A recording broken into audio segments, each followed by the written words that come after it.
안녕하세요. 반갑습니다. 10월 정리할 확률평가 국어 영역 해설 1부입니다.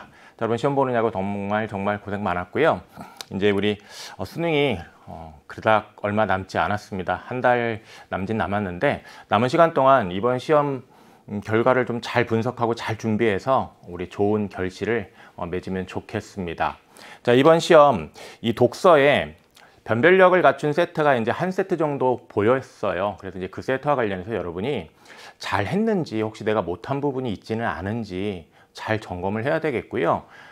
어떻게 해야 잘할 수 있는지 그 방법을 또 이 해설 강의를 통해서 잘 익히면 좋겠습니다. 그러면 수능에서도요, 이번 시험과 마찬가지로 변별력을 갖추기 위한 그런 문항이 역시 또 출제가 될 것이고, 거기서 묻는 건 역시 이번 시험과 거의 비슷할 거예요. 유형이 다르지 않다는 얘기죠. 그렇다면 이제 우리가 잘 준비한다면 당연히 수능 시험도 잘 볼 수 있다는 얘기예요. 그래서 오늘 이 시험 결과 물론 신경 써야 돼요. 하지만 이 결과에만 또 우리가 계속 연연해 할 필요는 없죠. 이 결과를 가지고 어떻게 하면 잘할지 익혀서 수능 잘 보면 되는 겁니다. 자, 그렇게 잘 보기를 응원하겠습니다. 자, 1부 1번부터 7번까지 함께 공부를 하도록 하겠습니다. 자, 먼저 독서 1원 1번에서 3번 세트인데 함께 보죠. 자, 여기 이제 지문이 있는데, 자, 이 세트와 관련해서 지문 딱 시작할 때 보면 이 세트가 이제 무엇에 관한 내용을 다루고 있는지가 눈에 탁 보입니다. 뭐 1번 주제 통합적 독서에 대한 이해를 가장 적절한 건 이렇게 묻는 것만 봐도 사실은 이 글의 중심 화제가 이제 무엇인지 알 수가 있었는데, 뭐 2번 보기에 이제 사례가 있을 것이고, 그 다음에 이제 3번 기억의 이유 이렇게 묻고 있는데, 이 독서 이론 세트에서 2번처럼 보기에 사례가 있으면 기본적으로 이 지문에는 독서의 과정이나 방법에 관한 정보가 있는 겁니다. 그래서 여러분이 이 글을 읽을 때 그 독서의 과정에 따라 좀 단계를 구별하면서 어떻게 읽기를 얘기를 하고 있는지, 그러니까 어떤 독서 방법을 제시를 하고 있는지를 주목해서 빠르게 파악하고 그것을 보기와 대응시켜서 이번 문제도 좀 빠른 시간 안에 해결을 했었어야 됩니다. 그 지점을 체크를 하기 바랍니다. 자, 우리 지문부터 좀 보면 주제 통합적 독서에 대한 이제 설명을 하고 있네요. 여기 이제 개념이 나와 있어요. 동일하거나 비슷한 화제 주제. 자, 이에 대해서요, 여러 관점을 취할 수가 있습니다. 어떤 하나의 문제에 대해서 사람들이 다 똑같이 생각하지 않아요. 다르게 생각할 수 있거든요. 그래서 이제 여러 관점이 있을 수 있고, 그 다음에 글도 쓸 때 꼭 동일한 형식으로 쓰지 않습니다. 여러 형식으로 쓸 수 있어요. 그래서 이제 다양한 관점과 형식이 있을 수 있고, 그런 다양한 관점과 형식이 있을 때 그 관점, 형식에 대해서 그냥 무비판적으로 수용하는 것이 아니라 비판적으로 주체적인 입장에서 이렇게 통합적으로 읽고 재구성하는 독서가 주제 통합적 독서라고 이제 개념을 주고 있고요. 근데 이런 주제 통합적 독서를 할 때 단순한 비교만 하면 안 된다라는 얘기를 하고 있죠. 그렇다면 어디까지 좀 나아가야 되느냐? 바로 이제 자신의 관점을 구성하는 데까지, 수립하는 데까지 나아가야 된다. 그래서 이제 주체적인 관점까지 수립을 잘할 수 있어야 된다. 이런 얘기를 하고 있습니다. 그럼 이제 1문단은 주제 통합적 독서의 이제 개념 제시하고 있어요. 그죠? 그럼 이제 2문단에서는 이제 뭘 제시를 할까요? 2문단에서는 주제 통합적 독서를 이제 어떻게 하는지 그 방법을 과정에 따라 설명을 하고 있겠죠. 그러면 봅시다. 자, 여기 독서 목적에 따라서 주제 통합적 독서도 하나의 방법이 아니라 여러 가지 방법으로 이루어질 수 있다는 얘기를 먼저 합니다. 그러면서 이제 절차를 따른다고 했어요. 그러면 이제 우리 단계를 구별하면서 어떻게 읽어야 한다고 얘기를 하고 있는지 파악하면 된다고 했습니다. 먼저 독서 목적을 이제 고려를 해야 된다라는 얘기인데, 이 독서 목적에 따라서 주제를 정해야 된다는 얘기죠. 그렇죠? 그리고 이제 이 주제와 관련해서 관련 있는 책들을 검색해야 된다는 얘기예요. 그래서 읽기 목록을 이제 만들어야 되는 것이고, 이렇게 읽기 목록을 만든 다음에는 이제 그 목록에 있는 책들을 빠르게 훑어야죠. 빠르게 훑으면서 내가 정한 주제와 관련 있는 부분들을 찾아야죠. 찾아야 됩니다. 그래서 관련 있는 부분이 있다고 한다면 그 부분에 대해서 내가 좀 집중해서 잘 읽어야지, 그런 생각해야죠. 그래서 어느 부분을 중심으로 읽을지 이제 파악을 하는 거예요. 그죠? 그리고 내가 목록에 올려놓긴 했는데 내가 정한 주제랑 관련 있는 부분이 없어. 그러면 그 책은 읽기 목록에서 뺄 수도 있겠죠. 이렇게 읽기 목록과 관련해 가지고 이제 어느 부분을 중점적으로 읽어야 되는지 이제 정하고 뭐 관련 없는 것은 빼기도 하고, 네, 이런 활동을 통해서 주제를 이제 구체화해야 된다는 얘기입니다. 이렇게 주제를 구체화하고 그 다음에 선별한 부분, 읽기로 한 부분은 꼼꼼히 잘 읽어야죠. 그리고 꼼꼼히 잘 읽을 때 그냥 무작정 그걸 뭐 다 외우는 거 아니잖아요. 자기 말로 이해를 해야죠. 그리고 이제 자기 말로 이해한다는 것이 무엇인지 이 개념을 주고 있는데, 이렇게 개념을 설명하고 있으면요, 이런 개념을 여러분이 또 주목을 해줘야 돼요. 핵심 개념을 탐구 주제와 이제 연관지어서 자신의 목적에 따라서 그 글의 내용을 잘 이해를 한다라는 의미네요. 자, 이렇게 읽기가 이제 끝나면 이제 다음 어떻게 해야 되느냐면 비교를 해야 될 텐데, 이 비교를 하고 거기서 이제 끝나는 게 아니라 이렇게 비교를 하고 그 다음에 자신의 관점을 이렇게 구성을 해야 된다는 얘기예요. 그리고 이제 이 관점을 구성하는 데 있어서 어떤 점을 유념해야 된다고 이제 얘기를 하고 있냐면, 특정 관점을 비판하거나 지지하여 구성할 수 있다라고 방법을 제시를 하고 있습니다. 아니면 새로운 관점으로 구성할 수도 있다라는 얘기를 하고 있죠. 그리고 이제 이렇게 읽은 글과 관련해서 관점을 뒷받침하는 근거 자료, 그 근거 자료가 이제 그 읽은 글의 내용이 근거 자료가 될 수도 있다는 얘기를 하고 있는데, 읽은 글의 한 부분을 인용할 수도 있다 이런 얘기를 하고 있습니다.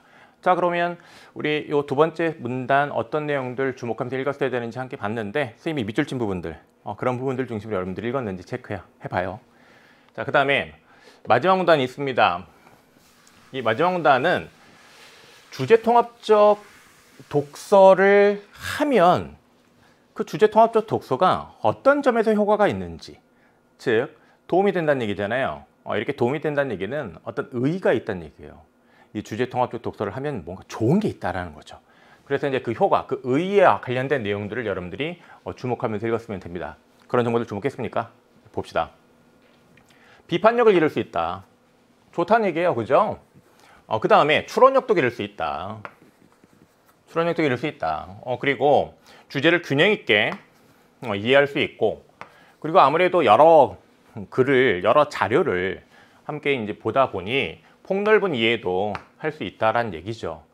깊고 폭넓은 이해를 한다는 얘기는 다양한 분야의 지식을 생성할 수 있다는 거예요. 우리가 살고 있는 현대사회는 굉장히 날로 복잡해지고 있습니다. 그래서 어떤 문제가 생기더라도 그 문제가 그 성격이 단일하지 않아요. 간단하지가 않아. 뭔가 여러 가지가 막 엉켜 있어요. 그러면 그렇게 그 복합적인 성격의 그런 사회 문제를 해결할 때 어떻게 해야 되느냐? 당연히 여러 가지 측면을 고려를 해야 돼요. 그러기 위해서는 다양한 지식이 이제 필요한 것이고, 그런 점에서 주제통합적 독서가 도움이 된다는 얘기를 하고 있네요. 그래서 주제통합적 독서는 이런 점에서 현대사를 살아가기에 우리 모두가 지니할 역량을 기르는 독서 방법으로 주목받고 있다라고 얘기를 하고 있는데, 이렇게 복합적 성격의 사회 문제가 이제 증가했을 때 이런 이 복합적 성격의 사회 문제를 해결하는 그런 새로운 해결책을 만들어낼 수 있다는 측면에서 이 주제통합적 독서가 도움이 된다는 얘기입니다. 그래서 이제 기억의 이와 관련해서 이런 맥락을 또 여러분이 주목해서 3번의 답을 또 빨리 잘 골랐어야 합니다. 그죠? 자, 1번 봅시다. 주제통합적 독서에 대한 이해로 가장 적절한 것은 하고 있는데, 탐구 주제를 구체화한 후에 독서 목적을 확정한다고 하지 않았습니다. 독서 목적에 따라서 탐구하려는 주제를 정한다라고 이 문단에 거기 두 번째, 세 번째 줄에 나와 있습니다. 그죠? 그리고 이후에 읽기 목록도 정하고, 그 다음에 이제 어떤 부분들을 읽을 것인지 정하고 선별하고 하면서 이제 주제를 구체화한다고 했단 말이에요. 이렇게 단계, 절차에 관한 내용이 출제 요소가 된다는 사실을 좀 여러분들이 알고요. 하나 유의할 점은 뭐냐면, 요즘 살짝 이제 헷갈리게 함정을 만드는 요소가 바로 이제 어디냐면, 이 단계 절차가 있다는 얘기는 결국은 순서가 있다는 얘기고, 순서가 있다는 얘기는 정보들 간에 선후 관계가 있다는 얘기예요.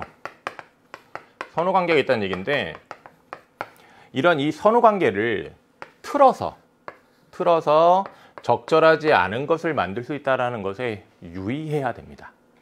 그리고 이제 이와 별도로 이런 함정 어떤 선지를 만들 때 또 이제 사용될 수 있는 대표적인 관계가 이제 어떤 것이 있냐면 상하 관계, 포함 관계도 있어요.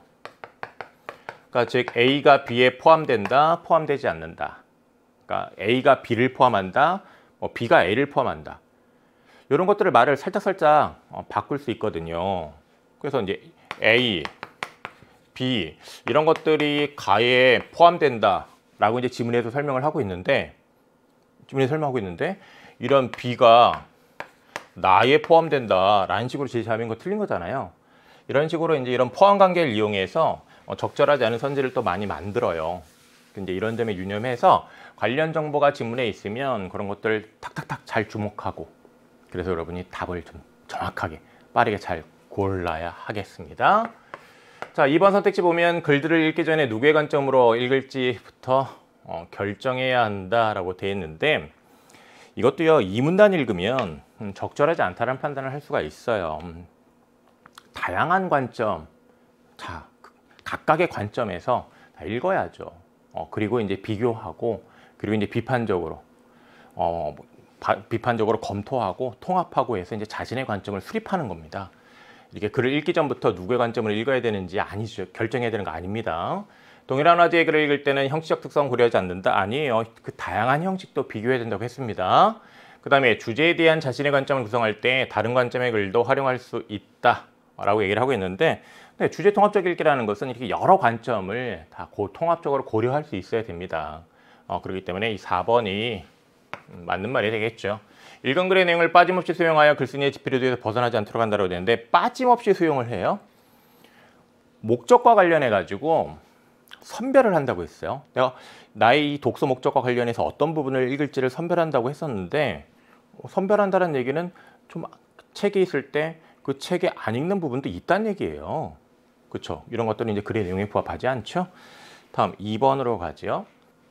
보기는 윗글을 참고하여 주제 통합적 독서를 하는 학생의 독서록이다. 이를 이해하는 것으로 적절하지 않은 것, 이렇게 되어 있는데, 여기 주제 통합적 독서를 한이라고 되어 있단 말이에요. 그럼 이 말은 지문에 제시되어 있는 방법에 따라서 독서를 했다는 얘기예요. 그래서 이제 지문에 제시되어 있는 그 방법에 관한 내용과 이 보기의 내용이 서로 딱딱딱 맞아 떨어질 거예요. 그래서 지문의 내용과 이 보기의 내용을 관련지어서 읽었으면 잘 한 겁니다. 이런 거죠. 바람직한 지도자에 대해 알아보고 싶어졌다고 한다면, 자, 이 주제와 관련해서 이제 요걸 알고자 하는 이런 목적이 있는 거예요. 그렇죠? 독서에 이제 목적이 있는 것이고, 그래서 이제 이 목적과 함께 제시되는 이제 이 주제와 관련해 가지고 검색을 한 겁니다. 그래서 목록을 만든 거죠. 목록을 만든 것이고, 그리고 이 목록에 이제 자기가 올린 이 책들을 빠르게 이제 훑어본 겁니다. 이제 빠르게 훑으면서 이 각 책의 어떤 부분을 읽을지 선별한 거죠. 이 군주론의 시민을 다스리는 부분, 목민심서의 백성을 교화하는 부분, 자, 이런 부분들을 선정한 거예요. 그러면서 구체적으로 지도자가 지녀야 할 바람직한 리더십이 무엇인가를 탐구하기로 했다라고 하면, 이거 지문에 어떤 내용이랑 대응하는 거죠? 지문에 어떤 내용과 대응하는 겁니까? 우리 지문에서 주제를 뭐 한다고 했어요? 구체화한다고 했잖아요. 이 주제를 구체화한다라는 것에 대응하네. 자, 지금 우리 중요한 연습을 하고 있어요. 지문이랑 보기랑 이렇게 1대1로 탁탁탁 대응시키는 연습. 이건 독서에서 우리 난도가 좀 높은 그런 변별력 있는 문제를 해결하는 데 있어서 굉장히 중요한 사고 방법입니다. 그래서 이런 대응시키기를 잘 해야 된다는 사실을 여러분들이 좀 명심을 하고, 남은 기간 동안 이런 보기를 읽을 때 지문의 내용이랑 보기랑 이렇게 좀 대응시키면서 자꾸 문제를 해결하는 훈련을 하세요. 그러면 수능 때 반드시 여러분 다 잘 풀게 될 거예요. 봅니다. 테레사 전기에서는 탐구할 내용을 찾지 못해 아예 읽지 않기로 했다고 한다면, 이제 이 책은 뺀 거죠. 뺀 거예요. 이렇게 뺀다는 내용도 있었잖아요. 그리고 이제 선별한 부분이 있으면 그 선별한 부분들을 어떻게 한다고 했어요? 그 다음 절차 꼼꼼히 읽어야 된다고 했잖아요. 그래서 이제 꼼꼼히 읽은 거예요. 그러면서 이제 비교도 해야 된다고 했었는데, 여기 군주론의 내용이랑 그 다음에 목민심서의 내용이랑 이렇게 비교를 했네. 비교를 하고 있고, 그 다음에 자신의 관점을 수립을 해야 되는데, 여기 보니까 내각생정이 되면 인자하고 솔선수범하는 지도자가 되어야겠다고 하면서 목민심서의 입장을 지지를 하면서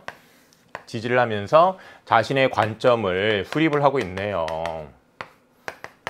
자, 주제통합적 읽기의 그런 그 과정, 방법이 그대로 적용이 되어서 보기가 작성되었다는 것을 우리가 알 수 있습니다.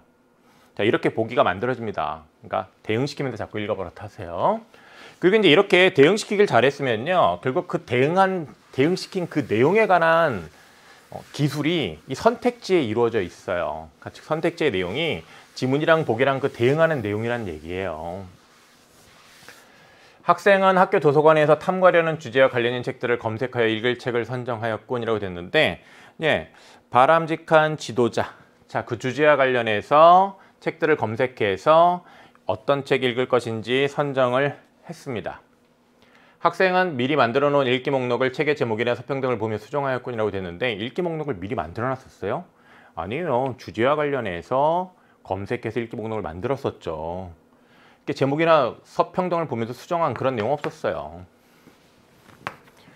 학생은 읽기로 선정한 책을 빠르게 훑어보면서 어떤 부분을 선별해서 꼼꼼하게 읽을 것인지 정했었죠.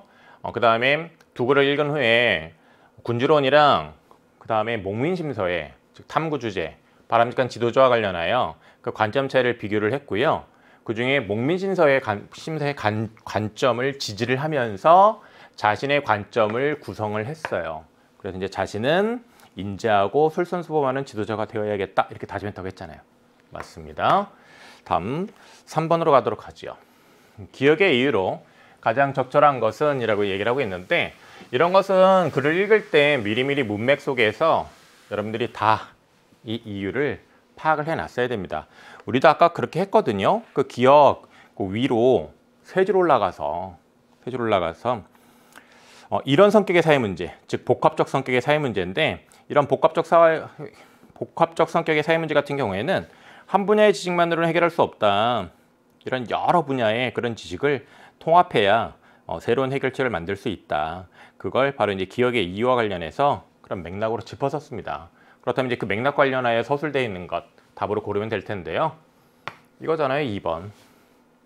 다양한 분야의 독서를 통해, 즉 주제 통합적 독서를 통해서 복합적 성격의 사회 문제를 해결하기 위한 그런 방안을 마련하는 데 필요한 그런 지식들을 생성할 수 있다는 거죠. 2번이죠. 다양한 시대에 다양한 지역의 글을 읽음으로써 정신적 여유를 누릴 수 있다. 이런 내용은 글의 내용과 지금 멀리 동떨어져 있는 얘기입니다. 특정 목적을 달성하기 위한 수단으로 여기지 않고 독서활동 자체를 즐길 수 있기 때문이다. 지금 이런 사회 문제 해결과 관련하여 해결 방안을 마련한다라는 것이 또 있어요. 그렇죠? 그러니까 그냥 어떤 특정 목적과에 무관하다라고 이제 생각하는 것 자체가 지금 이 글에서 설명한 주제 통합적 독서의 그런 맥락과 역시 거리가 멀죠. 한 편의 글을 반복하여 읽음으로써 그 글의 주제에 대해 깊이 있게 이해할 수 있기 때문이다. 한 편의 글을 반복하여 읽는 것이 아니라 여러 글을, 그런 다양한 종류의 그런 형식의 글들을 읽는 겁니다. 독자가 한 분야에 관심을 가지고 그 분야에 대한 문제의식을 키울 수 있게 됩니다. 라고 되는데, 이것도 이제 한 분야에만 관심을 갖는 것이 아니라 주제 통합적 독서라는 것은 여러 분야에 대해서 그런 관심을 갖고 다양한 지식을 생성하여서 복합적 성격의 사회 문제를 해결할 수 있다는 것이기 때문에, 이렇게 한 분야에 관한 관심을 가지고 하면서 그 분야에 대해서만 문제의식을 키운다고 하면 역시 주제 통합적 독서의 그런 맥락에서 좀 거리가 먼 얘기입니다. 그러니까 2번 답입니다. 자, 이어서 4번에서 7번 함께 하도록 하죠. 이 세트에 있는 5번, 6번, 7번을 이번 시험에서 학생들이 이제 가장 많이 틀린 것 같아요. 그렇죠? 아마 선생님 얘기가 이제 맞을 텐데, 자, 여기서 이제 우리가 하나 굉장히 중요하게 생각해야 될 걸 좀 짚어보고 가야 돼요. 그건 뭐냐면, 지금까지의 그런 평가원 기출, 특히 이제 이 수능 기출을 보면 학생들이 이제 많이 틀린 문제들이 당연히 있죠. 특히 이제 독서에 많은데, 그 독서에 학생들이 많이 틀렸다는 그 문제들이 갖고 있는 어떤 공통점이라고 할까? 그게 있어요. 그거 뭘 것 같아요? 그 공통점에 관한 것이 요 4번에서 7번 이 세트에도 반영이 돼 있습니다. 그래서 이 4번에서 7번 이 세트에 있는 문제들을 여러분이 또 좀 많이 틀린 겁니다. 그럼 수능 때 우리 어떻게 해야 돼요? 수능 때 또 틀려야 되나? 아니에요. 수능 때는 기억고 우리 다 맞아야 됩니다. 그렇잖아요. 그렇다면 그게 이제 무엇인지 알아야 하겠고, 그와 관련해서 내가 연습해야 되는 것이 있다고 한다면 당연히 잘 연습해야 되겠습니다. 자, 그러면 그게 뭔지부터 얘기를 하겠는데, 바로 이겁니다. 인과관계와 관련해서요, 이 과, 특히 과, 요 인도 중요한데 특히 이 과가 굉장히 문제 출제하는 데 많이 사용돼요. 이 결과 추론해야 된다는 것. 이거는 올해 수능에도요, 안 나올래 안 나올 수가 없습니다. 반드시 나올 거예요. 그리고 이 인과 관련해서 요 인, 이건 이제 원인 이유잖아요. 원인인데 특히 이제 이유로도 이제 많이 나오는데, 이런 원인이나 이유를 추론하는 것도 종종 나와요. 그래서 우리 이 인과라는 거에 대해서 특히 이제 여러분이 굉장히 중요한 출제 요소로 잘 이해할 수 있어야 하겠고요. 그 다음에 이제 이 인과에 관한 정보를 가지고 문제의 답을 도출하는 사고 잘 익혀야 됩니다. 그 사고 방법에 따라서 스스로 잘 해내야 되고, 그 점을 꼭 명심했으면 좋겠어요. 자, 이 결과 추론하는 것과 관련해서 우리 이제 선생님은 흔히 이제 원리에 관한 정보, 그 다음에 이제 개념에 관한 정보도 이제 이런 결과 추론하는 데 쓸 수 있는데, 특히 이 원리에 관한 정보를 여러분이 잘 주목을 해야 되겠고요. 원리라고 한다면요, 이런 형식으로 주로 많이 제시가 돼요. 뭐뭐면 뭐뭐다. 그래서 이제 선생님은 이런 식으로 인과관계를 표시를 하는데, 뭐뭐일수록 뭐뭐다. 네, 그 다음에 뭐뭐에 따라 뭐뭐다. 그 다음에 뭐뭐일 때 어떤 경우에 어떻다. 그 다음에 비례반비례 관계가 이제 또 이런 인과관계로 제시가 되는 경우가 많습니다. 그래서 이제 이런 정보, 이런 형식으로 기술된 것들을 굉장히 중요하게 여겨야 되겠고요. 그 다음에 이런 개념이나 원리를요, 사칙연산에 관한 내용으로 제시를 하는 경우가 참 많은데, 이건 역시 결과 추론하는 데 있어서 굉장히 중요한 핵심 출제 요소로 쓰입니다. 그래서 이제 이런 정보를 주목을 하고 이걸 가지고 결과를 추론하는 연습을 여러분들이 많이 해야 돼요. 국어 그 기출에 이제 사용된 거, 대표적인 거 이제 보면 이런 게 있단 말이에요. 자, B분의 A는 C다라고 하면, 자, 이때 A 값 고정, 자, 이 B가 변수가 돼서 B가 작아지면 어떻게 돼요? 혈과 C가 커지지. 분모값이 작아지면 그 값은 커지잖아요. 그죠?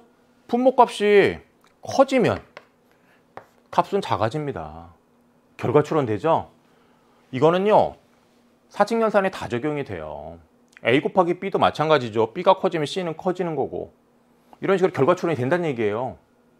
그래서 이런 사칙연산에 관한 정보를 특히 또 우리가 중요하게 여겨야 된다는 사실을 이번 시험을 통해서 이제 여러분이 진짜 마지막이다 생각하고 정말 잘 익혀서 이 독해할 때, 그 다음에 문제를 해결할 때 정말 잘 적용해가지고 잘 풀어야 돼요.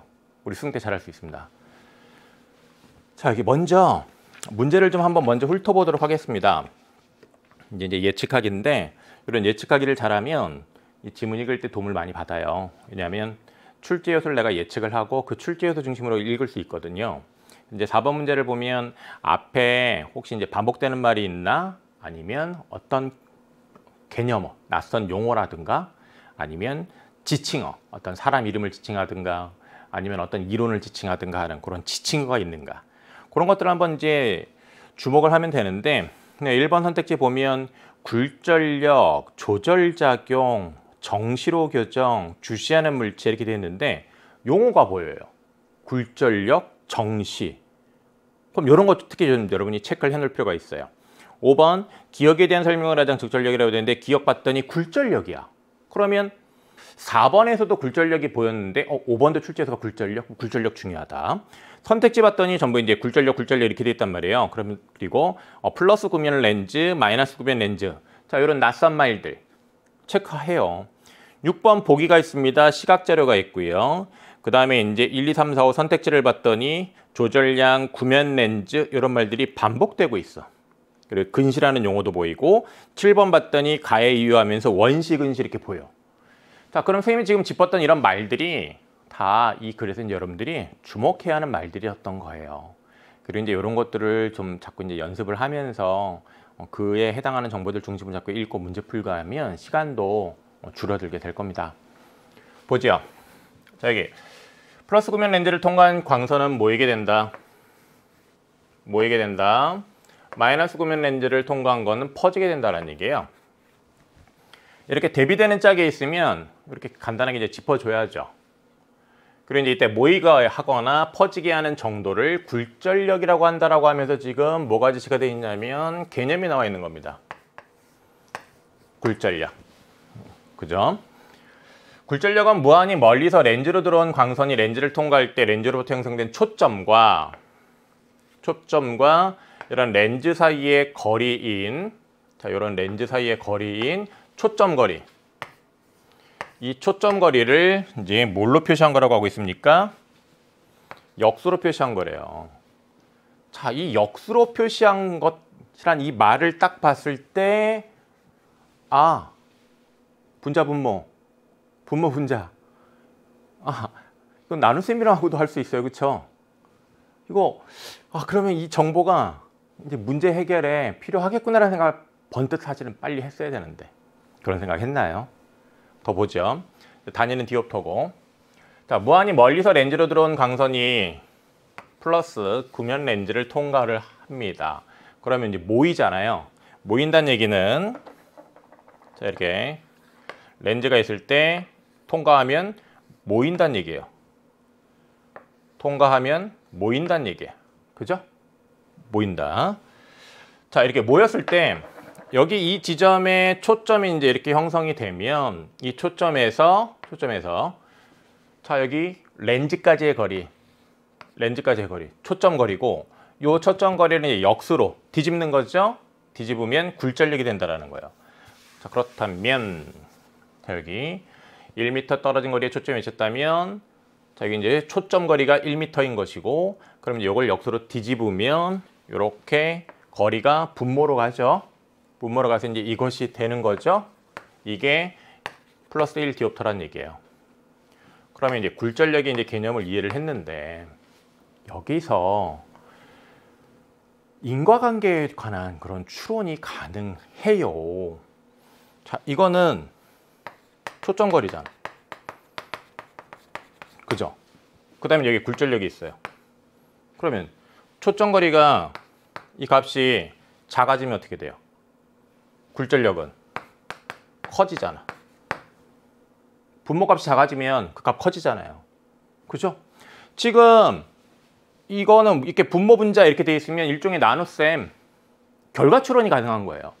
이런 내용이 수능에서 중요한 결과를 추론하는데 굉장히 많이 쓰였었다라는 겁니다. 그래서 이제 선생님은 이 지문 딱 보자마자 이 내용이 출제 요소가 되겠구나라는 걸 금방 알았어요. 근데 이제 여러분도 딱 보자마자 이거 출제 요소가 되겠네라는 생각을 할 수 있어야 된다는 얘기입니다. 이제 수능 때 할 수 있으면 됩니다. 자, 1문 이제 봤고요. 우리 4번 문제 세부정보 이해하는 문제인데 이 문제는 문단별로 관련 있는 내용들을 딱딱딱 판단을 하면서 가도록 하겠습니다. 현재 뭐 1문단과 관련해서 이제 이 4번 문제 현재 1, 2, 3, 4, 5에서 판단이 특별히 되는 건 없어요. 그죠? 그럼 이제 넘어가겠고요. 그리고 이제 2번 문제와 관련해서 이제 우리가 중요한 추론을 지금 사실은 한 겁니다. 2번 문제래, 저기. 5번 문제와 관련해서. 막 그에 대해서 5번 문제야 이래서 이렇게 답이 딱 간단하게 나오는 거구나. 금방 이제 이해하는 학생들도 있을 텐데. 다음을 또 보죠. 과학이나 기술 제재 읽을 때 이렇게 시각 자료에 있으면요. 이런 시각 자료와 지문의 내용을 서로 대응시키면서 읽어야 되는 건 뭐 여러분들 잘 알 거예요. 자, 이것이 이제 굴절계라는 걸 말하는 거죠. 굴절계라는 것이고요. 눈은 굴절력이 일정한 각막과 여기도 간단한 대비가 있네. 굴절력이 일정하다. 각막. 그 다음에 굴절력이 변한다. 수정체. 그러면 수정체랑 각막이 서로 대비되는 짝이네. 이런 대비되는 짝은요. 기본적으로 문제 출제 요소가 됩니다. 이제 이와 관련해 가지고 4번의 1번 선택지 판단 잘했어야 되죠.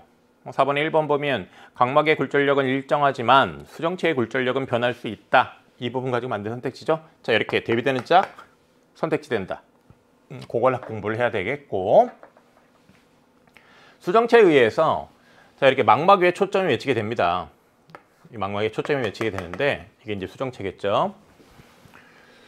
굴절력이 부족하거나 물체가 눈앞 가까이에 있을 경우 초점을 망막에 위치시키기에 수정체의 굴절력이 커지는 조절작용이 일어난다라는 것인데, 자, 굴절력이 부족하거나 물체가 눈앞에 가까이 있을 때, 선생님이 앞서 뭐뭐일 때, 뭐뭐일 경우라고 했었죠.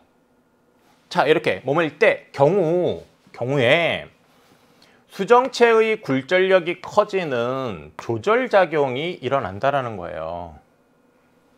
자, 요거 일종의 이제 인과관계로 설명이 돼요. 원리입니다, 원리. 그러면 자, 이와 관련된 내용을 여러분들이 반드시 글 읽을 때 주목을 했어야 된다는 얘기예요. 굴절력이 부족하다. 그 다음에 물체, 이 눈앞 가까이 있다. 자, 이런 경우에 자, 이 뭐뭐일 때, 자, 이렇게 요렇게 눈앞에 가까이 있으면 수정체의 굴절력이, 이 수정체 그냥 굴절력이라고만 쓸게요. 굴절력이 커진다. 그리고 이제 이와 관련해서 이제 앞의 내용을 연결을 해서 이제 읽으면 굴절력이 커진다는 얘기는 뭐가 작아지는 건데, 뭐가 작아지는 거죠? 렌즈로부터 초점까지의 거리가 작아지는 겁니다. 그죠? 네, 요 생각까지 했으면 진짜 잘한 거예요. 이렇게 굴절력이 커지는 이런 조절작용이 일어난다. 조절작용이 일어난다. 이걸 여기서 이렇게 주목했어야 돼요. 그 다음에 그림에서 정시는 하면서 이제 이번에 정시의 개념을 제시를 하고 있어요. 근데 이 정시의 개념이 비정시의 개념과 또 역시 이제 대비되는 짝이 되잖아요. 그럼 이제 이렇게 대비되는 짝은 반드시 우리가 주목해야 된다고 했었어요. 그럼 정시, 자, 정시는 이런 조절작용이 없는 거예요. 조절작용이 없어요. 그럼 조절작용이 없다는 얘기는 굴절력이 부족하지도 않고 딱 이렇게 망막에 초점이 맺히는 거예요. 그래서 무조절 상태에서 무한히 멀리서 눈으로 들어온 광선의 초점이 망막에 맺히는 경우, 자, 무조절 상태에서 무한히 멀리서, 이 무한히 멀리서 들어왔다는 얘기는 굳이 멀리서 들어왔다는 얘기, 무한히 멀리서 들어왔다 얘기를 하는 이유는 이렇게 평행하게 들어온다는 얘기예요. 이렇게 평행하게 들어온다는 얘기예요. 그래서 이렇게 들어와서 그 다음에 여기 초점이 맺히기 위해서는 굴절돼야 안 돼요? 굴절됩니다. 굴절돼요. 자, 이렇게 망막에 초점이 맺히는 경우가 이제 정시다. 그리고 이제 이때가 최대 시력이다. 여기서 최대 시력을 얻을 수 있다. 이제 정시의 개념이 나와 있고요. 그 다음에 비정시의 개념이 나와 있어요. 비정시는 자, 이렇게 똑같이 빛이 평행으로 들어와서, 즉 무한히 멀리서 이제 눈으로 이렇게 들어와서 광선의 초점이 망막의 앞쪽, 자, 이렇게 앞쪽에 맺히는 경우, 이게 B의 경우죠. 아니면 망막의 이렇게 뒤쪽, 앞쪽이나 이렇게 뒤쪽에서 맺히게 된다는 얘기예요. 이렇게 앞쪽에서 맺히는 게 근시고 뒤쪽에서 맺히는 게 원시라는 건 이 답 부분 읽으면 알 수 있습니다. 자, 이게 이제 비정시라는 얘기를 하고 있습니다. 그러면 이 그림과 관련해서 우리가 이제 이 정시와 비정시 이 개념을 이해를 했었어야 됩니다.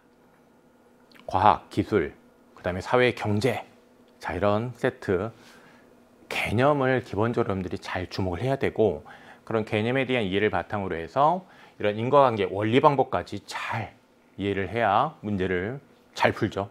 그 점 꼭 유념해야 되겠고. 자, 이렇게 이문단 이제 우리가 앞서 봤는데, 자, 이 이문단의 내용과 관련해서요. 4번의 2번 선택지도 좀 봅시다. 4번의 2번을 보면 수정체의 조절작용과 상관없이 초점이 망막에 맺힐 때 최대 시력이 형성된다. 네, 조절작용과 상관없다는 얘기는 무조절 상태라는 얘기잖아요. 이렇게 무조절 상태에서 광선의 초점이 망막에 맺히면 최대 시력을 얻을 수 있잖아요. 그렇다면 2번 선택지 수정체의 조절작용과 상관없이 그게 이제 무조절 상태라는 생각을 했어야 되겠고, 그렇다면 맞는 선택지다라는 겁니다. 이 4번의 2번 선택지를 적절하다라는 것을 빠르게 판단을 못했다라고 한다면 개념을 이해하는 연습이 아직 좀 더 이루어져야 되는 겁니다. 정시의 개념, 비정시의 개념, 무한히, 자, 여기 멀리서 눈으로 들어온 광선이 이제 초점이 맺히는 건데 무조절 상태입니다. 그래서 이 무조절 상태라는 것과 관련해서 수정체의 조절적인 것 상관없이가 무조절 상태랑 대응한다, 그걸 의미한다, 그걸 딱 생각했어야 되는데 그 측면에서 이제 부족한 거니까 그런 개념을 이해하는 데 좀 더 신경을 써야 되겠어요. 그 다음에 3번 플러스 59 디옵터, 이런 숫자는 아직 못 봤죠? 넘어가고 4번 정시력 교정, 이해가는 내용도 아직 못 봤으니까 4번 선택지 읽을 건 아니고, 5번 주시하는 물체가 눈앞 가까이로 다가오면 초점을 망막에 위치시키기 위해 조절량은 커진다라고 되는데 이거잖아. 눈앞 가까이 오면 어떻게 됩니까? 굴절력이 이제 커집니다. 조절작용이 일어난다고 했어. 그렇다면 초점을 망막에 위치시키기에 조절량은 커진다. 굴절력이 커진다. 조절작용이 일어난다. 그럼 5번 선택지도 맞는 말이죠. 그래서 자, 여기 4번에 3번, 4번 선택지 빼고 판단을 했어야 되겠습니다. 어때요? 이런 인과관계, 원리에 관한 정보가 있으면 문제 풀 때 필요하죠. 네, 꼭 필요합니다. 그래서 여러분이 이런 걸 잘해야 돼요. 다음 문단을 보면, 그런데 사람마다 눈의 구조와 광학적 특징에 이제 차이가 있기 때문에 그렇죠. 눈의 크기도 다르고요. 수정체의 크기도 다르고 사람마다 이제 그 특성이 조금씩 차이가 있습니다. 그렇기 때문에 이제 사람마다 눈 굴절력이 다르겠죠. 그래서 이제 이 정시 비정시와 관련해 가지고 평균적인 수치로 만든 이런 모형안이 이제 이용된다는 얘기를 해요. 그럼 이제 이 모형안에서는 여기 또 이제 개념이 나와 있는데, 개념이 이렇게 규정이 된 거니까 이 개념을 또 여러분들이 주목을 해줘야 돼요. 수정체의 조절작용이 0디인. 자, 조절작용이 0디옵터라고 했습니다. 이거 앞에 이 문단에서 정시는 조절작용이 없는 무조절 상태에서라고 했어요. 그러면 이제 무조절 상태에 자, 조절작용이 0디옵터. 뭐 같은 얘기겠죠. 자, 이런 무조절 상태에서 플러스 59 디옵터의 눈 굴절력을 갖는 상태가 정시의 상태라는 거예요. 그렇다면 정시는 자, 개념적으로 플러스 59 디옵터. 자, 이렇게 이 개념이 머릿속에 들어왔어야 되는 겁니다. 그리고 이제 0에서 플러스 14 디옵터인 수정체의 조절량에 따라 이렇게 조절량이 자, 여기 보면 플러스로 있네. 플러스로. 수정체 조절량이 플러스로 있대. 그러면 굴절력이 이 플러스라는 얘기는 커지는 거겠죠? 커지는 거예요. 초점거리가 작아지는 거예요. 초점거리가 작아진다는 얘기는 수정체에서 초점이 맺히는 거리가 짧아지는 거야. 이런 이해를 여기서 이제 할 수가 있는 것이죠. 그래서 이제 요 59에 59 디옵터에 14 디옵터를 더하면 자, 이게 플러스 73 디옵터죠. 이 플러스 73 디옵터까지 커질 수 있다 라는 얘기를 합니다. 그래서 이 플러스 59 디옵터에 플러스 14 디옵터까지 커질 수 있다. 자, 여기까지 0에서 14 디옵터까지 0에서 14 디옵터까지 이렇게 커질 수 있다. 자, 이런 얘기를 하고 있고요. 이렇게 커지는 게 바로 뭐에 해당되는 거다? 조절작용이다. 조절작용이라고 했습니다. 비정시는 초점이 맺히는 위치에 따라 근시와 이제 원시로 구분된다라고 얘기하고 있습니다. 그래서 이제 이 비정시와 관련해서 이걸 또 근시와 이제 원시로 구별을 해야 되겠는데, 근시는 눈 굴절력이 플러스 59디옵터보다 커서 초점이 망막보다 앞쪽에 맺히게 되는 경우, 그러면 이것도 역시 이 그림에서 빨리 짚었어야죠. 그러면 이제 이 망막보다 초점이 이렇게 앞에 맺히는 경우 근시죠? B로 짚었어야 되겠고, 그 다음에 자 여기 요 C의 경우 이렇게 망막보다 뒤에 맺히는 경우, 이 경우를 원시로 이해를 했어야 됐죠? 그래서 여기 원시는 눈 굴절력이 플러스 59디옵터보다 작아서, 그러니까 굴절이 상대적으로 근시의 경우보다 덜 된 거지. 덜 돼서 초점이 멀리 가서 맺히는 거예요. 멀리 가서 맺히니까 초점거리가 길어지고 커지고, 초점거리가 커지니까 굴절력 같은 경우에는 작아지는 거지. 그냥 분모값이 커진 거니까. 그래서 이 59 플러스 59디옵터보다 작아서 초점이 망막보다 뒤쪽에 맺히게 되는 경우다. 그래서 여기 뒤쪽, 앞쪽 이렇게 대비되는 짝으로 딱딱 짚었어야 됩니다. 그래서 이제 정시, 비정시, 근시, 원시 이런 숫자와 관련해 가지고 또 이제 우리가 그 개념적인 이해를 했어야 합니다. 자, 이게 이제 3분단이었고요. 자, 이 3분단과 관련해서 4번의 3번 선택지 볼까요? 4번의 3번 선택지를 보면 사람마다 눈의 구조와 광학적 특징은 다르다고 했었습니다. 눈 굴절력은 플러스 59디옵터로 일정합니까? 아니죠. 정시도 있고 비정시인 경우도 있습니다. 비정시인 경우도 있고요. 그래서 일정하다라고 하면 안 되는 거죠. 그래서 이제 플러스 59디옵터보다 작은 경우도 있고, 그 다음에 그 숫자보다 큰 경우도 있고, 3번이 적절하지 않다 판단할 수 있었고, 그 다음에 이제 4번을 보면 정시로 교정하기 위해 근시에는 마이너스 구면 렌즈, 원시에는 플러스 구면 렌즈가 필요하다라고 되어 있는데, 이런 선택지를 또 잘 판단해야 돼요. 지금 근시 같은 경우에는 플러스 59디옵터보다 크잖아요. 그럼 이 큰 거를 플러스 59디옵터, 즉 정시로 만들기 위해서는 당연히 이 선택지에서 이제 말한 것처럼 마이너스 구면 렌즈로 마이너스를 시켜줘야지. 그 다음에 플러스 59디옵터보다 작다고 했잖아요. 그럼 이거를 플러스 59디옵터로 만들어주기 위해서는 플러스 해줘야지, 플러스. 그러니까 플러스 구면 렌즈가 필요하죠. 그래서 4번 선택지 적절합니다. 그렇죠? 이렇게 판단했어야 됩니다.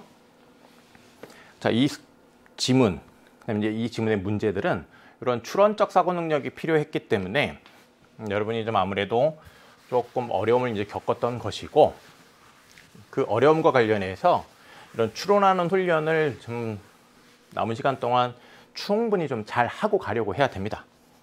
자, 계속해서 이제 보죠. 이러한 비정시는 다 플러스 마이너스 구면 렌즈를 통해 정시로 교정될 수 있다고 되는데, 방금 전에 이제 근시, 원시 플러스 마이너스로 어떻게 이제 교정하는지 간단하게 이해해 봤고요.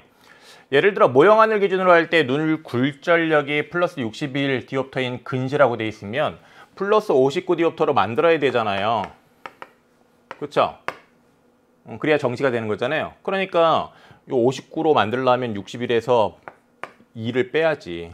그러니까 이제 마이너스 2디옵터인 구면 렌즈를 눈앞에 대면 눈 굴절력과 마이너스 구면 렌즈의 굴절력이 합해져 이제 이 플러스 59디옵터가 이제 된다라는 거예요. 그래서 정시로 교정이 된다라는 거죠. 따라서 눈 굴절력을 정확히 검사하는 것은 비정시를 교정하는 데 매우 중요하다라는 건데요. 그렇죠? 눈 굴절력이 자, 몇 디옵터인지 이제 알아야 이걸 고려하여 딱 정시로 이제 교정을 하는 거죠. 실제 임상검사에서는 정시인지 비정시인지 판정하기 위해 무한대거리의 이제 물체를 주시하도록 하며 무조절 상태를 이제 유지하도록 한다라고 되어 있는데, 네, 무한대거리의 이제 물체를 저기 먼 곳에 있는 거를 쳐다보게 하는 거죠. 먼 곳에 있는 걸 쳐다보게 하고, 그 다음에 이제 무조절 상태가 이제 유지되도록 한다라는 것인데, 자, 여기 무한대거리의 물체를 주시하는 것 관련해서 뭐라고 얘기하고 있냐면, 물체의 거리가 5m 이상이면 무한대거리로 이제 본다는 얘기를 하고 있어요. 그러면 이제 여기 무조절 상태 유지한다는 것과 이제 대응하는 말도 있을 거 아니야. 이게 이제 무한대 거리의 물체를 주시하도록 한다. 자, 이거 방법과 관련해서 우리가 주목했어야 되는 것인데, 요거는 이렇게 대응하는 것이고, 그 다음에 무조절 상태를 이제 유지한다는 것 관련해서는 운무법이 사용된다는 것을 이렇게 이제 주목을 했어야 돼요. 운무법. 그러면 운무법이라는 것은 무조절 상태를 유지하는 겁니다. 무조절 상태를 유지하는 것인데, 자, 눈앞에 플러스 구면 렌즈를 대어 초점이 망막의 앞쪽에 맺히도록 유도한다라고 한다면 이걸 딱 보자마자 앞에 있는 개념이랑 갖다 대응시켰어야죠. 초점이 망막의 앞쪽에 맺히도록 하는 것은 근시예요. 그럼 근시로 유도한다는 얘기잖아. 근시로 유도한다는 상태, 유도하는 거예요. 그런 다음에 마이너스 구면 렌즈를 순차적으로 덧대어 간다고 했어요.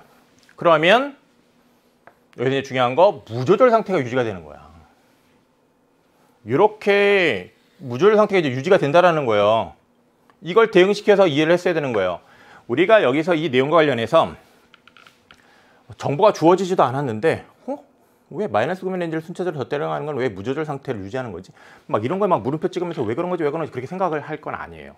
이렇게 대응시켜서 개념적으로 이렇게 마이너스 구면 렌즈를 순차적으로 덧대어 가면 무조절 상태가 유지되는구나 라고 이해하면 되는 겁니다. 그리고 문제를 풀면 되는 거거든요. 그리고 이제 이걸 좀 더 잘 이해를 해보면 앞에서 이런 얘기를 하고 있단 말이에요. 여기 보세요. 조절작용이라는 것을 앞에서 개념적으로 어떻게 제시를 하고 있었냐면 굴절력을 크게 하는 거라고 했어요. 굴절력을 크게 하는 것. 그럼 굴절력을 크게 한다는 얘기는 초점거리가 짧아지는 거예요. 초점거리가 짧아지는 거잖아요. 근데 마이너스 구면 렌즈를 댄다라는 건 짧게 하는 게 아니에요. 그렇죠? 마이너스 구면 렌즈를 하면 초점거리가 길어지는 거예요. 그러니까 자, 요 조절작용이라는 것이 초점거리를 짧게 하는 것으로 지금 개념적으로 앞에서 제시가 돼 있었단 말이야. 그러니까 초점거리를 길게 하는 거는 무조절 상태를 유지하는 거라는 얘기예요. 그게 상대되는 개념이니까. 그렇게 이해할 수 있거든요. 그래서 요걸 이렇게 대응시켜가지고 이해를 하는 것이 이 글에서 굉장히 중요했습니다. 그런 다음 마이너스 구면 렌즈 값과 의문법에 사용된 렌즈 값을 합해 이제 비정시의 정도를 판정한다라고 얘기를 하고 있네요. 자, 우리 4번 문제 정답 3번으로 이제 이미 선택한 상태고요. 그 다음에 5번을 이제 좀 보죠. 5번을 보면 기억에 대한 설명으로 가장 적절한 것은 하고 이제 물었는데 우리 사칙연삭식과 관련해서 참 지문에서 여기 중요한 거를 또 그냥 넘어갈 뻔했네. 여기 지문 공부 강조할 거 덜 끝났어요. 참 여기 이 끝에 부분 사칙연산 있는 거 보여요? 사칙연산식 여기 보면 마이너스 구면 렌즈를 순차적으로 덧대어 가면서 최대 시력을 넣는 최소의 마이너스 구면 렌즈 값과 최소의 마이너스 구면 렌즈 값과 그 다음에 운무법에 사용된 렌즈 값을 합하여 덧셈으로 비정시의 정도를 판정한다. 그죠? 이런 거 사칙연산 관련해서 주목해야 되는 겁니다. 알겠죠? 좋습니다. 자, 그러면 이제 5번을 봅시다. 굴절력은 이거였습니다. 이거를 식으로 좀 나타내면 초점거리가 있었고 이 초점거리 이렇게 역수로 두는 거였어요. 그렇죠? 이거였습니다. 그러면 굴절력이 작을수록 초점거리가 짧아진다. 초점거리가 짧으면 굴절력은 커지죠. 그렇잖아요. 이게 초점거리의 역수인데 이 초점거리의 역수가 굴절력이잖아요. 그러니까 이거 커지면 이거 커지는 거죠. 자, 그럼 지금 선생님이 1, 2번 선택지 설명했어요. 그렇죠? 굴절력이 작을수록 초점거리는 큰 겁니다. 긴 겁니다.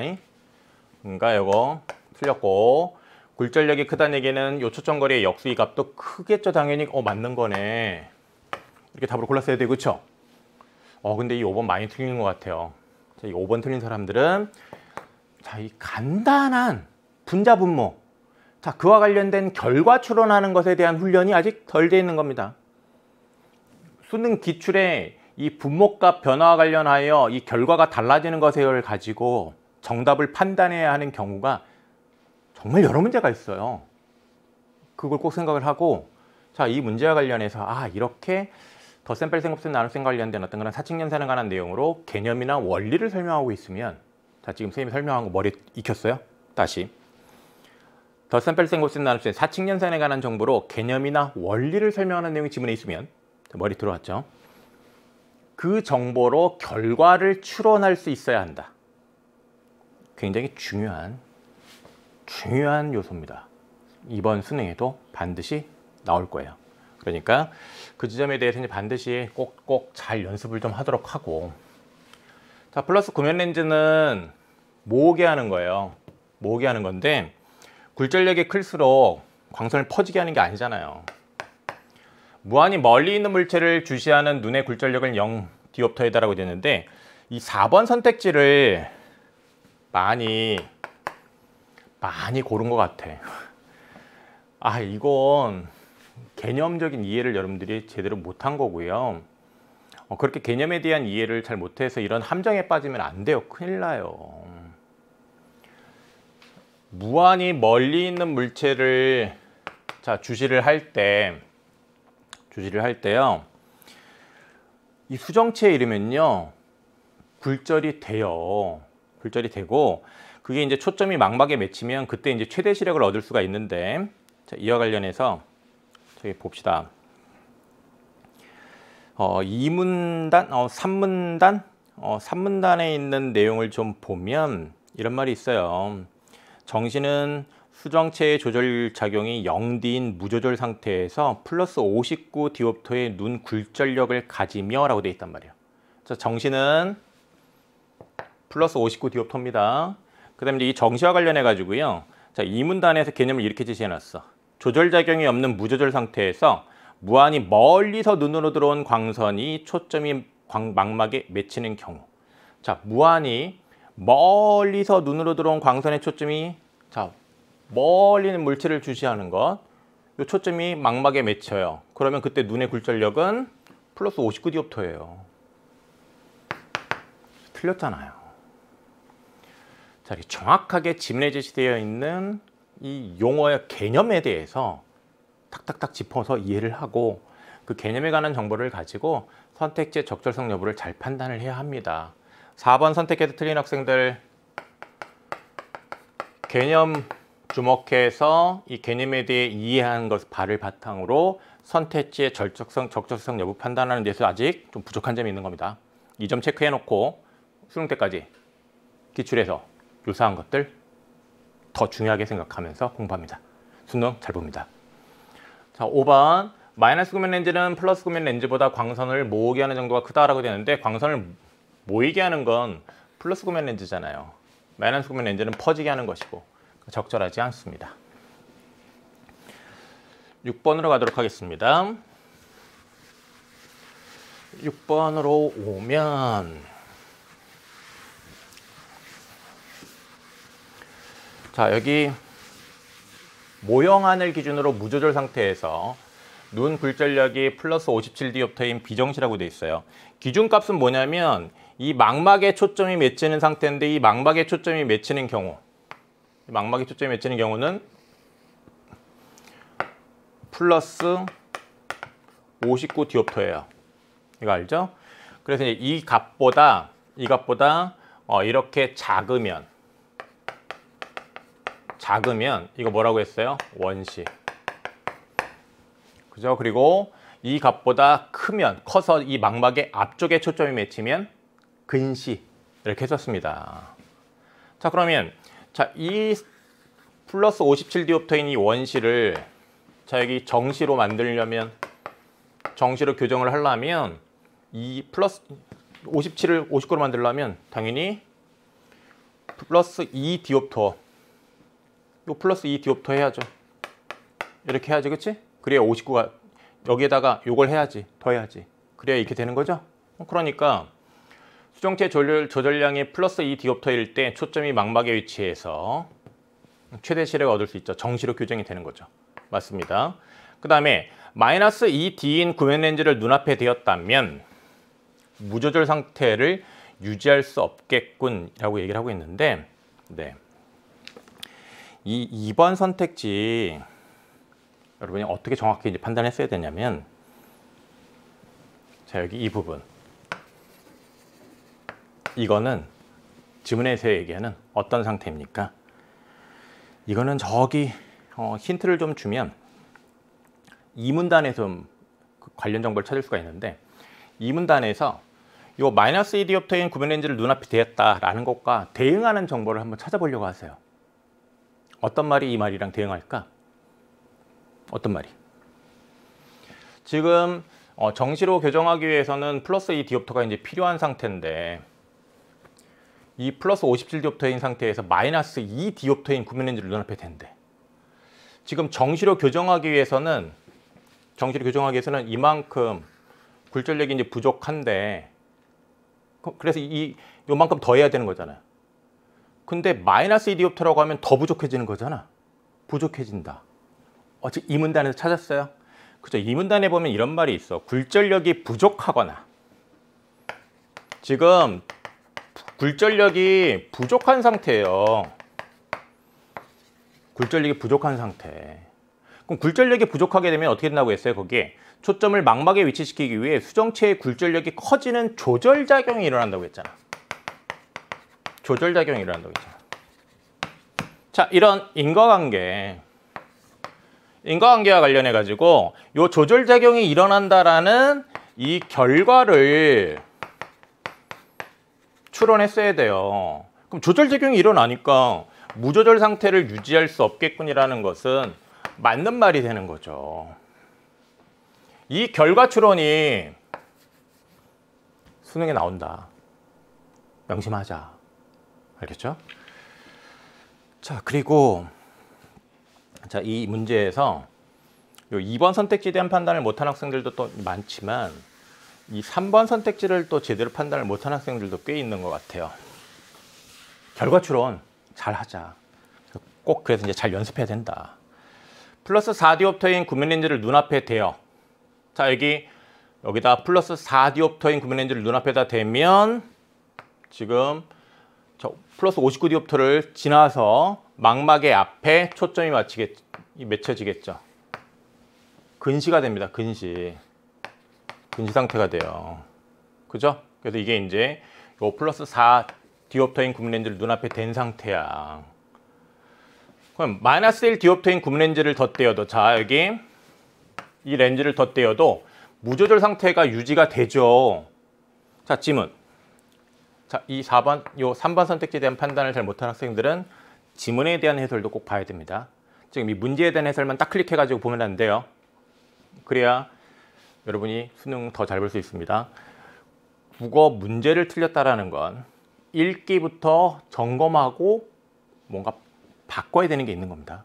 그래서 읽기부터 자기가 잘했는지를 꼭 점검하시고 그와 관련해서 스스로 해보고 문제 답도 고르고 해야 됩니다. 자, 거기 지문에서 이제 관련 정보를 다시 한번 이제 짚어주면, 운무법에 관한 설명. 자, 운무법 그 위에 줄 보면 무조절 상태를 유지하기 위해 이제 운무법이 사용된다라고 돼 있어요. 자, 운무법은 무조절 상태를 유지하기 위한 방법이야. 이 유지하기 위한 방법은 눈앞에 플러스 구변 렌즈를 대어 초점이 망막의 앞쪽에 맺히도록 유도해. 자, 지금 초점이 망막의 앞쪽에 맺혔죠? 앞쪽에 망막에 맺히도록 해요. 그런 다음에 운무법 방법이란 말이에요. 그런 다음에 마이너스 구변 렌즈를 순체적으로 덧대어가. 덧대어가면 이 상태가 뭐라고 그랬어? 무조절 상태를 유지하는 상태라고 했잖아요. 무조절 상태를 유지하기 위해서 근시로 유도하고 마이너스 구변 렌즈를 순체적으로 덧대어 간다고 했으니까, 마이너스 구변 렌즈를 순체적으로 덧대어 가는 상태는 무조절 상태가 유지되는 상태인 거지. 그쵸? 그래서 이 지문에서 거기 앞에 3문단에 자, 맨 아래에서 하나, 둘, 셋, 넷 다 6줄 위로 올라가면 이런 내용 있잖아. 0에서 플러스 14디옵터 인 수정체의 조절량. 이거를 조절량으로 얘기를 했어요. 이 조절량이 조절작용에 의해서 이제 이루어지는 것이잖아요. 그래서 이 조절작용이라는 것이 요 플러스랑 관련 있는 거야. 플러스. 이 마이너스 디옵터인 구변 렌즈, 이 마이너스 구변 렌즈를 덧대는 거는 조절작용이 일어나는 게 아니라는 거예요. 맞는 말이에요. 자, 요 3번 선택지 판단하는 거 중요했습니다. 자, 그 다음에 자, 이것도 정리를 좀 하고 가면 이렇게 요 개념적인 이해, 그 다음에 원리와 방법에 대한 이해를 같이 고려해서 이제 결과를 추론해야 됐기 때문에 이게 중요하다. 수능에 나온다. 자, 4번. 플러스 5디옵트인 구명렌즈를 눈앞에 대어 무조절 상태를 유도했다면, 자, 운무법에 따라서 자, 플러스 5디옵트인 구명렌즈를 눈앞에 대면 망막 앞에 초점이 이제 맺힙니다. 그래서 이제 근시로 유도가 돼요. 그래서 이제 무조절 상태를 유도할 수 있을 텐데, 마이너스 3D인 구명렌즈를 덧대었을 때 최대 시야력을 얻을 수 있겠군이라고 되어 있는데, 57에다가 5를 더하면 62예요. 62예요. 50 플러스 59디옵터를 만들려면 자, 빼기 3 해야 됩니다. 그쵸? 빼기 3 해야 돼요. 그러면 그때가 바로 정시가 돼요. 망막에 초점이 맺히게 돼요. 그때 최대 시력을 얻을 수 있어요. 그러니까 이 설명 맞는 말이지. 자, 그 다음에 5번 선택지를 보면 근시 상태를 유도하기 위해 눈앞에 댄 플러스 구면 렌즈와 최대 시력을 얻은 최소의 마이너스 구면 렌즈를 합한 렌즈 값은 플러스 1D가 되겠군이라고 되어 있는데, 생각을 해보자고요. 지금 현재 플러스 57디옵터예요. 근시 상태를 유도하기 위해서는 플러스 2디옵터만 있으면 안 돼요. 플러스 2디옵터만 있으면 정시가 돼요. 근시 상태가 되기 위해서는 플러스 3디옵터 이상의 값이 필요하죠. 근데 이렇게 플러스 3디옵터가 여기에 더해지면 플러스 60디옵터가 돼요. 플러스 60디옵터가 되는데, 그럼 이거를 정시로 만들기 위해서는 마이너스 1디옵터가 필요하잖아요. 그렇죠? 그렇다면 이걸 두 개를 더하면 플러스 2디옵터예요. 만일 플러스 4디옵터로 근시를 유도했다고 합시다. 그러면 이 상태에서 또 역시 정시로 가기 위해서는 마이너스 2디옵터가 필요해요. 그래야 플러스 59디옵터가 돼요. 그럼 이거 역시 계산을 하면 역시 플러스 2디옵터예요. 플러스 1디옵터가 아닙니다. 그래서 5번을 답으로 골랐어야죠. 그럼 이건 역시 무엇에 관한 문제냐? 다시 강조합니다. 결과 추론하는 거예요. 결과 추론. 개념과 그런 원리를, 특히 사칙연산에 관해서, 이거 덧셈이잖아. 사칙연산과 관련해 가지고 지문에서 정보를 제시하고 있으면 그 정보를 가지고서 반드시 결과 추론해야 된다. 명심해야 돼요. 자, 그 다음에 이제 7번을 봅시다. 가의 이유로 가장 적절한 것은 하고 이제 묻고 있는데, 거기 밑줄 친 가를 보면요, 이런 말이 있어요. 눈앞에 플러스 구면 렌즈를 대어 초점이 망막의 앞쪽에 맺히도록 유도한다. 초점이 망막의 앞쪽에 맺힌다라고 하면 그건 개념으로 뭐라고 했어요? 근시예요. 그러면 그거는 근시를 유도하는 거예요. 근시를 유도하는 것이고, 이렇게 근시를 유도한 상태에서 마이너스 구면 렌즈를 대면 무조절 상태가 유지가 되는 거예요.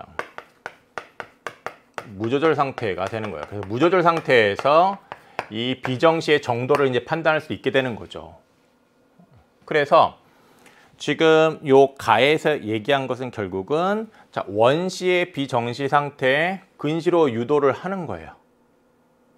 그쵸? 근시로 유도하는 거지. 근시로 유도하는 거예요. 1번이 답이잖아요. 1번이 답이잖아. 그쵸? 근시 상태면 그 근시 상태에서 좀 더 굴절력이 커질 수 있겠죠. 초점 거리가 짧아질 수도 있을 텐데, 좀 원시인 경우에는 근시로 유도한 다음에 이런 마이너스 구면 렌즈를 댄단 말이에요. 그래서 무조절 상태를 유지하면서 비정시 정도의 그 정도를 값을 찾는 거죠. 그 원리 방법을 이해를 했어야 돼요. 원시를 정시로 유도하는 거 아니죠. 정시로 유도하려면 초점이 망막의 앞쪽에 맺히는 게 아니라 망막에 맺혀야 됩니다. 그죠? 네. 그리고 근시를 정시로 유도하기 위해서는 마이너스 구면 렌즈를 대야 돼요. 지금 밑줄진 가에서는 플러스 구매 렌즈를 댄다고 했죠. 근시를 원시로 유도하는 것도 마찬가지로 마이너스 구매 렌즈를 대야 돼요. 그래야 초점거리가 멀어서 길어져 가지고 되는 거지. 그 다음에 정시를 원시로 왜 유도를 해요? 비정시 정도를 판단하는 건데. 5번 당연히 엉뚱한 얘기죠. 답 1번입니다. 자, 우리 이번 시간에 함께 이제 해야 되는 것들을 다 함께 이제 다뤘고요. 다음 시간에 8번부터 17번까지 함께 하도록 하겠습니다. 자, 2부에서도요. 여러분 수능 보는데 꼭 필요한 것들 탁탁 짚어줄 테니까요. 2부도 함께 열심히 해서 우리 수능 준비 잘 해서 수능 좋은 결실 거둡시다. 응원하겠습니다. 자, 2부에서 만날게요.